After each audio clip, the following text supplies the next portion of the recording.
Hello everyone, daily use English sentences के day 8 में मैं आप सभी का अपने यूट्यूब चैनल में हार्दिक अभिनंदन एवं वंदन करता हूं। मैं ईश्वर से प्रार्थना करता हूं आप सभी व्यस्त होंगे, स्वस्थ होंगे, मस्त होंगे, जबरदस्त होंगे। तो आइए शुरू करते हैं आज के वाक्यों को, जिसमें आज का हमारा पहला सेंटेंस है, पहला वाक्य है, तुम बहुत बातूनी हो। तुम बहुत बातूनी हो, इस सेंटेंस को इंग्लिश में कैसे कहा जाएगा? तुम बहुत बातूनी हो, इसे इंग्लिश में कहा जाएगा बच्चों, you are you are you are very talkative. You are very talkative. Talkative का मतलब होता है बच्चों बातूनी। Talkative, ATIVE, you are very talkative, तुम बहुत बातूनी हो। कहने का तात्पर्य यह है, टॉकेटिव का मतलब होता है बच्चों बातूनी। बातूनी किसे कहते हैं? बातूनी का तात्पर्य यह है जो बहुत ज्यादा बात करता हो, उस इंसान को बातूनी कहा जाता है। जो इंसान बहुत ज्यादा बात करता हो उसे ही बातूनी कहा जाता है। कहने का तात्पर्य यह है, बातूनी को इंग्लिश में टॉकेटिव कहते हैं। तुम बहुत बातूनी हो, यू आर वेरी टॉकेटिव। चलिए बच्चों, दूसरा सेंटेंस आपके व्हाइट बोर्ड पर, उम्मीद है आप मजे में हो, या उम्मीद है आप मजे में हैं, या फिर उम्मीद है तुम मजे में हो। इस वाक्य को इंग्लिश में कैसे कहा जाएगा? उम्मीद है आप मजे में हो, इसे इंग्लिश में कहेंगे बच्चों, hope hope you are hope you are doing well. Hope you are doing well. Hope you are doing well. उम्मीद है आप मजे में हो, या उम्मीद है आप मजे में हैं, या उम्मीद है तुम मजे में हो। Hope you are doing well. इसे और तरीकों से इंग्लिश में कहा जा सकता है। जैसे दूसरा तरीका, उम्मीद है आप मजे में हो, या उम्मीद है आप मजे में हैं, या उम्मीद है तुम मजे में हो। पहला तरीका, hope you are doing well. दूसरा तरीका, hope you are enjoying yourself. तीसरा तरीका, hope you are having fun. तो कहने का तात्पर्य है, तीन तरीकों से इंग्लिश में कहा जा सकता है। और भी बहुत सारे तरीके हो सकते हैं कहने के। पहला तरीका, hope you are doing well. दूसरा तरीका, hope you are enjoying yourself. तीसरा तरीका, hope you are having fun.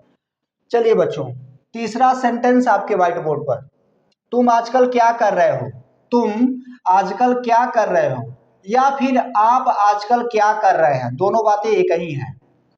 इसे इंग्लिश में कहेंगे, what are what are you doing. What are you doing, DOING। What are you doing आजकल। आजकल को इंग्लिश में कहा जाएगा these days. These, THESE, these days, DAYS, question mark. What are you doing these days, तुम आजकल क्या कर रहे हो। What are you doing these days, तुम आजकल क्या कर रहे हो। चलिए बच्चों, चौथा सेंटेंस आपके व्हाइट बोर्ड पर, मेरी ओर से माफी मांग लीजिए। मेरी ओर से माफी मांग लीजिए। इस सेंटेंस को, इस वाक्य को इंग्लिश में कैसे कहा जाएगा? मेरी ओर से माफी मांग लीजिए, इसे इंग्लिश में कहा जाएगा बच्चों, convey, CONVEY, convey my apologies. Apologies, APOLOGIES,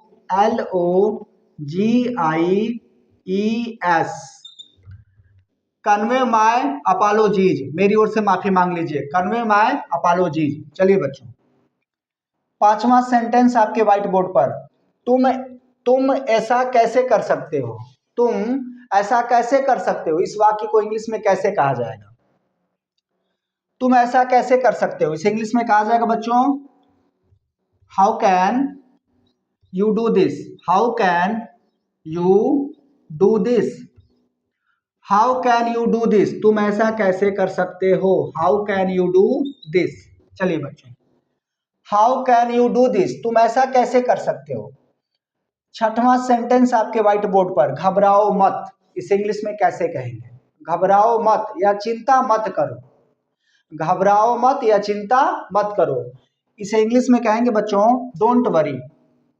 क्या कहेंगे बच्चों, कैसे कहेंगे बच्चों, डोंट वरी, घबराओ मत, डोंट वरी, डोंट वरी, घबराओ मत या चिंता मत करो, दोनों बात एक ही है, घबराओ मत या चिंता मत करो, डोंट वरी।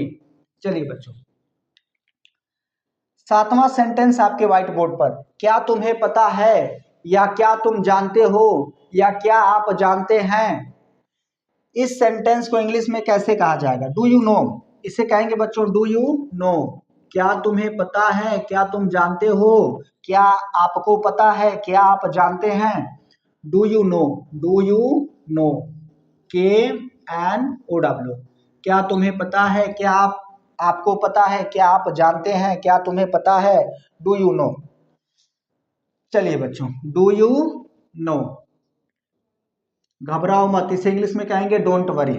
क्या तुम्हें पता है, क्या आपको पता है, क्या आप जानते हैं, इसे इंग्लिश में कहा जाएगा डू यू नो। क्या तुम्हें पता है, क्या आपको पता है, क्या आप जानते हैं, क्या तुम जानते हो, क्या तुम जानते हो, इस सेंटेंस को इंग्लिश में कहा जाएगा डू यू नो। चलिए बच्चों, 8वां सेंटेंस आपके व्हाइट बोर्ड पर, सोच ही इंसान को बड़ा बनाती है, सोच ही इंसान को बड़ा बनाती है, इस इंग्लिश में कैसे कहेंगे, इस इंग्लिश में कहेंगे बच्चों थिंकिंग, THIN, थिंकिंग, सोच ही इंसान को बड़ा बनाती है, thinking, THINKING, thinking max, thinking max a person great, thinking max a person, thinking max a person great, thinking makes a person great, सोच ही इंसान को बड़ा बनाती है, इसे इंग्लिश में कहा जाएगा thinking makes a person great, THINKING, thinking MEKES, thinking makes a person great, सोच ही इंसान को बड़ा बनाती है, thinking makes a person great. यहाँ थोड़ा सा मैं साफ लिख दूं ताकि आपको स्पष्ट नजर आए, THIN, चलिए बच्चों, thinking makes a person great. 9वां सेंटेंस आपके व्हाइट बोर्ड पर, तुम मेरे हमनाम हो, हमनाम का क्या मतलब है, तुम मेरे हमनाम हो, मैं किसी को कह रहा हूं तुम मेरे क्या हो, हमनाम हो। हमनाम का तात्पर्य है तुम्हारा नाम और मेरा नाम, दोनों लोगों का नाम क्या है, सेम है, दोनों लोगों के नेम सेम है।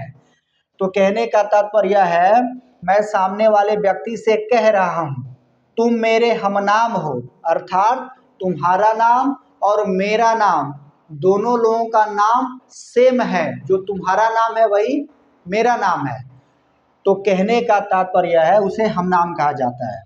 तुम मेरे हमनाम हो, जो तुम्हारा नाम है वही मेरा नाम है, तुम मेरे हमनाम हो, इसे इंग्लिश में कहा जाएगा बच्चों, इस वाक्य को इंग्लिश में कहा जाएगा you are my, you are my namesake, name NAME, name SAKE, you are my namesake, तुम मेरे हमनाम हो। चलिए बच्चों, 10वां और अंतिम सेंटेंस व्हाइट बोर्ड पर, थोड़ा खिसकिए, 10वां और आज का अंतिम सेंटेंस आपके व्हाइट बोर्ड पर, थोड़ा खिसकिए, इस वाक्य को इंग्लिश में कैसे कहा जाएगा, थोड़ा खिसकिए, इसे इंग्लिश में कहेंगे बच्चों move a bit, move a bit, move a bit, थोड़ा खिसकिए, मूव अ बीट, थोड़ा खिसकिए। इन सेंटेंसेस को आप अपने डेली लाइफ में जरूर प्रयोग करिए। अगर आपको अपनी इंग्लिश को इम्प्रूव करना है, स्ट्रॉन्ग करना है, मजबूत करना है, अगर आपको वाकई में इंग्लिश सीखनी है तो आप इन वाक्यों का प्रयोग अपने डेली लाइफ में जरूर करिए, करिए ही, अपने यार दोस्तों के साथ, अपने पेरेंट्स के साथ, फ्रेंड सर्कल में इन सेंटेंसेस को आप बोलिए, जब तक बोलेंगे नहीं तब तक आप सीखेंगे नहीं। तो आज के लिए बस इतना ही, मिलते हैं नेक्स्ट वीडियो में, तब तक के लिए जय हिंद।